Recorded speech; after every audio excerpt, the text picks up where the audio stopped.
రామ్మోహన్ గారు చెప్పండి శ్రీనివాస్ గారు చెప్పండి సార్. మొత్తానికి రాష్ట్రంలో అంటే ఇటు అధికార పక్షం కావచ్చు, అదే క్రమంలో ప్రతిపక్షాలు కావచ్చు, చేస్తున్న ఈ ఏవైతే ఈ నిరసనలు కావచ్చు, ఈ నిరాహార దీక్షలు కావచ్చు, సో దీంట్లో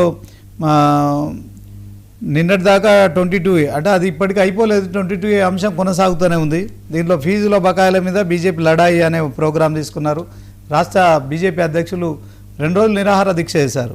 తర్వాత ఈరోజు జీవో 97కు వ్యతిరేకంగా పాలిటెక్నిక్ 1,00,000 మంది విద్యార్థుల భవిష్యత్తుతో మరి రేవంత్ సర్కారు మరి ఇబ్బంది కలిగజేస్తుందని హరీష్ రావు వాళ్ళకు సంఘీభావం ప్రకటించారు.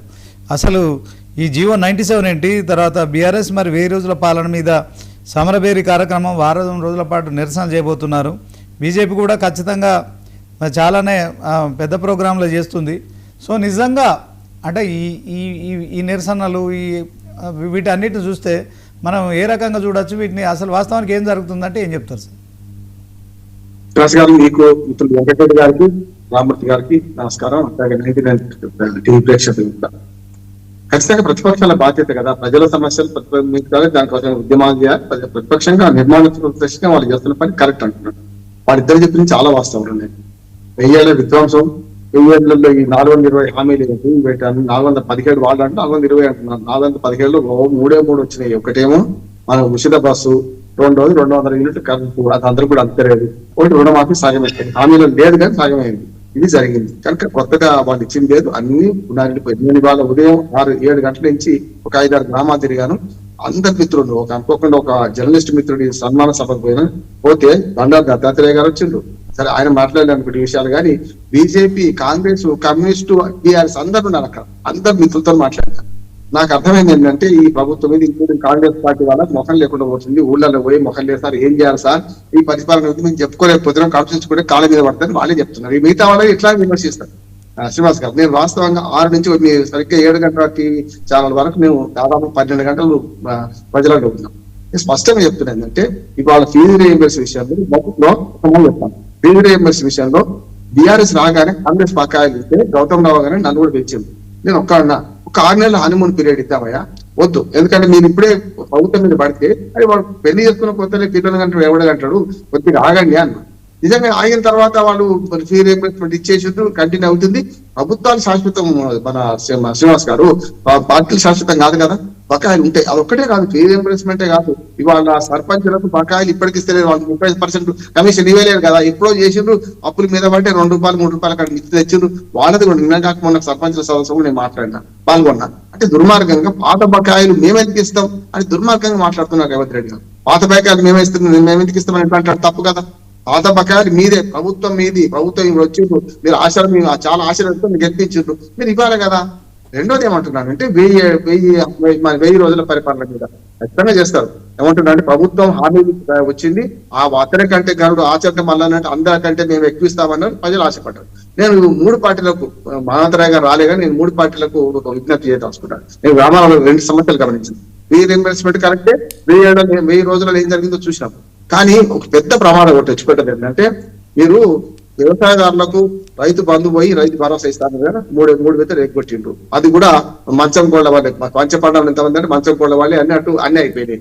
కానీ రైతు బీమా, నేను 2 సమస్యలు మన టీవీ ద్వారా మొట్టమొదటిగా నేను కమ్యూనిస్ట్ పార్టీ వాళ్ళు, కాంగ్రెస్ వాళ్ళు అందరూ చెప్పిన మాట చెప్తున్నాను, నేను అన్ని పార్టీలు చెప్పిన మాట చెప్తున్నాను. రైతు బీమా మొన్నటి ఆగస్టుతో అయిపోయింది, ఆగస్టు 13వ తారీఖు అయిపోయింది. నిన్ననే ఇప్పుడు మా గ్రామాలలో 4 చచ్చిపోయిన రైతులు, అంటే 13 తర్వాత చచ్చిపోయిన ₹1 రాదట. ప్రభుత్వం ఇచ్చే ఇప్పుడు కళ్యాణ లక్ష్మి కానీ, షాదీ ముబారక్ కానీ ఇవాళ కాకపోతే రేపు ఇస్తారు. ప్రభుత్వం ఇస్తుంది, రేపు జీవో ద్వారా ఇస్తుందా, లేకపోతే చట్టం చేస్తారో తర్వాత సంగతి. కానీ బీమా డబ్బులు కట్టకపోతే ఎట్లా?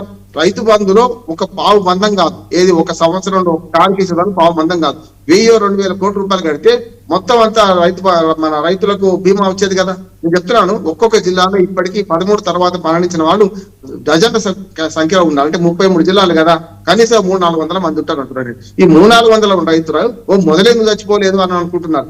గుంట ఉన్నోడు కూడా డబ్బులు వచ్చినాయి కదా గతంలో, రామూర్తి గారు బాగా తెలుసు. గుంట ఉన్నా సరే పాస్బుక్ ఉంటే చచ్చిపోతే 5 లక్షలు వచ్చేసినాయి. సమస్య లేదు, ఏ జబ్బుతో కానీ వట్టిగా చచ్చిపోయినా సరే, యాక్సిడెంట్ అయినా ఎట్లా వచ్చినాయి. బీమా ప్రీమియం చెల్లించలేదు శ్రీనివాస్ గారు, అది దుర్మార్గం కదా.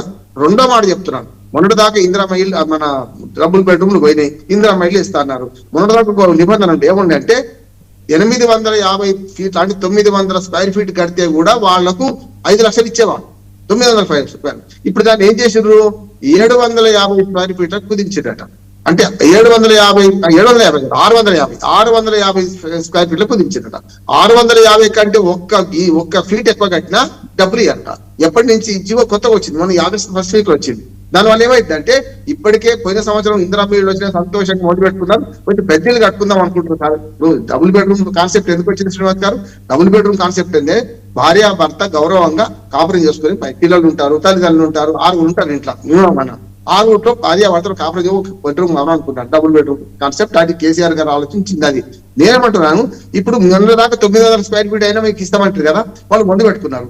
స్లాబ్ లేచి మన ఏమంటారు పిల్లర్స్ చేసిండ్రు, స్లాబ్ వేసిండ్రు. ఇప్పుడు తగ్గించుకుంటే ఇస్తాం, లేకుంటే బిల్లులు ఇస్తలేమంటున్నారు. మొదటి బిల్లు 20 ఫీట్ వచ్చింది, తర్వాత 2వ బిల్లు వచ్చింది, 3వ బిల్లుకి వచ్చే వరకు మీరు అనుమతి కంటే ఎక్కువ కట్టింది కదా.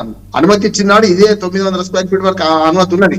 ఇప్పుడు ఏం చేశారు, 650 కుదించడం వల్ల ఇప్పుడు ఈ పాత ఇల్లు ఎవరైతే మొదలు పెట్టుకున్నారో వాళ్ళందరికీ రూపాయి రాదండి సార్. ఎంత దుర్మార్గం చెప్పండి. అందుకనే వెంకటరెడ్డి గారికి, రామూర్తి గారికి ఈ 2 సమస్యల మీద మీరు ప్రభుత్వం మీద గట్టిగా పోరాడుతున్నారు. ఎందుకంటే ఒకటి రైతుల సమస్య, ఒకటేమో ఇల్లు లేనండి. రోటీ కప్పుడు 6 మకాన్ అంటాం కదా, ఇప్పుడు వాడికి మకాన్ లేకుండా అయిపోతుంది కదా, వాడు కట్టుకొని ఇప్పుడు అప్పల పాలైండు, 20 ఫీట్ పైసలు వచ్చినాయి, మరి తర్వాత పైసలు రావంటున్నారు.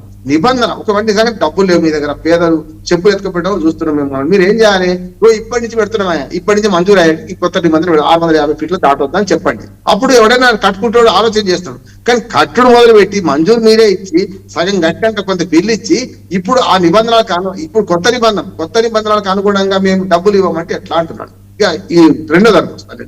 ఇవాళ ప్రజా సమస్యలు చాలా ఉన్నాయి. కాంగ్రెస్ నాయకులు ఊళ్ళలో తిరిగే పరిస్థితి మానవతరాయ్ గారు చెప్తున్నాను మంచిది. ఏమంటా అంటే ఊళ్ళో తిరిగే పరిస్థితి లేదు. వాళ్ళు ఎమ్మెల్యేలు కూడా ఎందుకు పోతలేరు, మన ఓటర్ సరజరిగింది ఓటర్ల దగ్గరికి ఎందుకు పోతలేదు వీళ్ళు పాపం.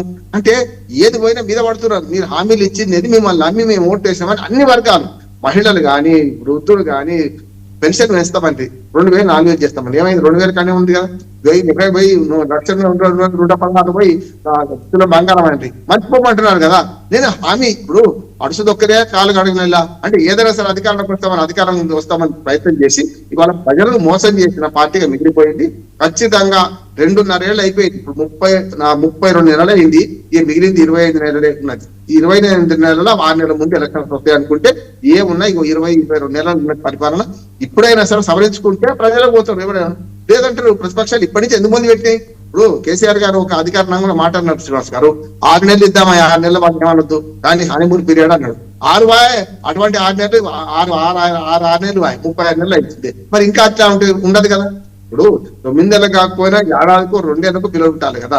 2.5 ఏళ్ళే నాకు ఇప్పుడు తప్పితే ఏమంటారు. మరి నేను మోట మాట అనదలుచుకోలేదు. కనుక ఏమంటా అంటే ప్రజా సమస్యల పట్ల ఇప్పటికి కూడా ఒక అవగాహన లేదు. 2వది ఏమైందంటే వాళ్ళ కలహాల కాపురం వల్ల కాంగ్రెస్ లో కలహాలు ఉన్నాయి. ఈ కలహాల కాపురం మీదకి వస్తుంది. అంటే ఏమైతుందంటే మైండ్ డైవర్షన్ రాజకీయాలు, మైండ్ గేమ్ రాజకీయాలు నడుస్తున్నాయి. ఇప్పుడు కొట్టా సురేఖలో మనకి ఎందుకు, లేకుంటే చిన్నారెడ్డిలో మనకి ఎందుకు అంటే వాళ్ళ బాధ అంతా. మనకు సామెత ఉంది శ్రీనివాస్ గారు, ఇప్పుడు కవితల్లో నేను సాహిత్యకారుని, ఆ గతంలో శ్రీశ్రీ గారి గురించి మాట్లాడితే ఏమంటారు అంటే ప్రపంచం బాధంతా శ్రీశ్రీ గారిదట.